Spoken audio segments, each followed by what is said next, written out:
Well, we just got the news from the Fed, Chairman Powell. The Fed caved. Well, they didn't just cave. The world economy is slowing, and for good reasons. Demographic trends are slowing in most of the developed world, as we've been saying for years. China's demographic growth is slowing. The world has more and more debt, especially after QE, which has goosed up the debt in emerging countries to catch up with the developed countries. And now we have a corporate bond problem with record levels compared to GDP and high levels of near junk, BBB rated corporate debt in the developed world in the United States, and more of the debt is in emerging countries, which are more vulnerable to defaults. So sure, the world's slowing. So the Fed didn't just cave to please the Donald, which might have been a little bit. There's good reasons to cave. And now they're saying, oh, we'll be patient in raising short-term rates, Fed funds rates further, which means now the markets are expecting, instead of 3 rates raises in 2019 down to 2, now they think 1, and it could be 0. And the Fed says we'll be flexible and therefore patient about winding down our balance sheet and selling off our bonds. And that's the number one thing the markets don't want, that draining the swamp of this liquidity. And the effects of this quantitative easing is certain death. And we've been saying this for many months and years.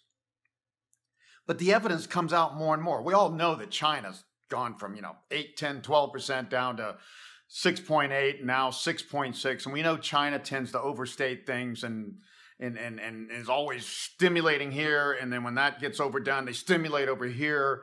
And they're doing that again. And they're trying to pull capital back into their country. Actually, those capital controls in China to bring money back in has caused commercial real estate purchases in the United States by Chinese to go from a peak of 19 billion in 2016 down to 2.6 billion in 2018, and it's still falling. Consumer purchases in Chinese of U.S. real estate has gone down 4% in the last year, just because interest rates are rising here, the dollar's gotten stronger. But here's the real things we're seeing. Europe is slowing.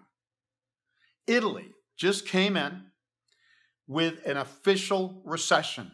The third quarter was down 0.1%, and the fourth quarter of 2018 was down 0.2%. Now, that's not a lot, but it's still negative, and it's an official recession. And overall, Italy's GDP for the whole year of 2018, which was better in most places, 0.1%. The Eurozone, the 19 countries there, 0.2%. Positive growth, but barely in the fourth quarter, and it was only 1.2% year over year from the year before in that fourth quarter versus 1.8% for 2018. So 2018 looks like the last decent year for Europe after they've grown slower than the US for a long time, and it looks like they are decelerating. Germany, which I've been saying, slowest demographics outside of Italy, Greece, and Portugal, Southern Europe. Their exports have kept them up, and they were up 1.9% last year. But their retail sales from their own consumers down 4.3% in December, the lowest in 11 years since late 2007. And year over year, down 2.1% in the fourth quarter of 2018 over 2017. So Germany is slowing again, and we expect that internally. But if Europe's slowing and China's slowing, then their exports are slowing and will slow increasingly ahead too. So this is the reality. The world is slowing. Guess who's the one country that's still doing pretty darn well, although recent forecasts are going back to slower growth in 2019, more between 2 to 3% rather than 3 to 4%, not as high as 2018. Consumer sentiment right now is almost as high as it was in early 2000 at the top of the tech bubble, but their expectations for the future are down sharply recently. That sort of divergence says things are looking to slow here as well.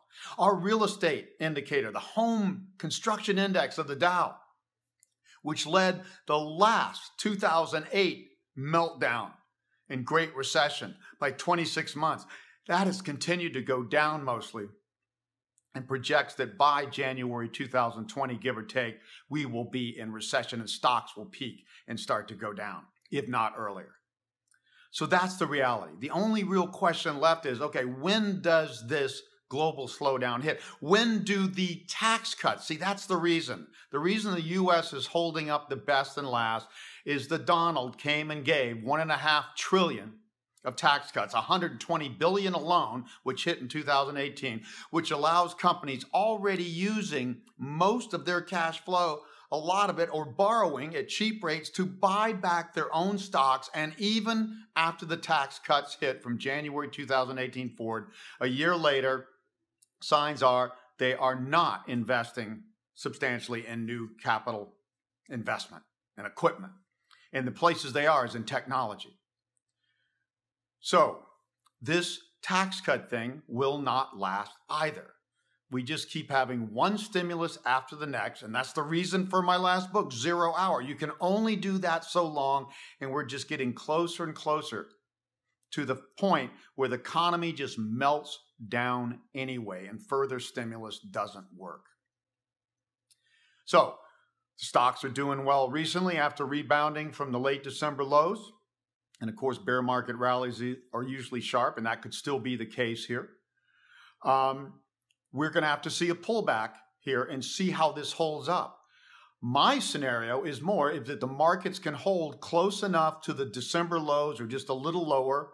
And the most important line in the sand, first is 2,300 on the S&P 500, but after that, 5,500 on the NASDAQ is even more important. If we can hold those levels, this is just like the correction that occurred sharp and pretty deep in late 98 before the last run in 99 and early 2000 for the last great bubble peak. And that's what we call the dark window scenario. So that is still very much in play. It is also possible with this slowing, we have this play. The markets are getting what they want. This could be the ideal scenario. The economy in 2019 slows just enough to get the central banks to back off of tapering or the Fed from raising rates and actually selling off their bonds. And the markets just say, well, we like the crack more than we care about a slightly slower economy, and we get one more bubble. And it focuses in the tech stocks because that is the one area where companies are not cutting back on their capital spend. They're spending more there. So we're going to be watching this. Continues to be a question mark. I still favor the bullish scenario for 2019, and then it will be clearly time to get out, and we'll have a classic blow off top. But if we continue to see too much weakness into the first quarter or two of this year, then we may slide into a steep bearish scenario like we did in 2008. We covered all this in the January boom and bust. I've covered it in the Boom and Bust Elite webinar, and I'm going to cover it even more in the February Leading Edge. So stay tuned, and we will keep you updated.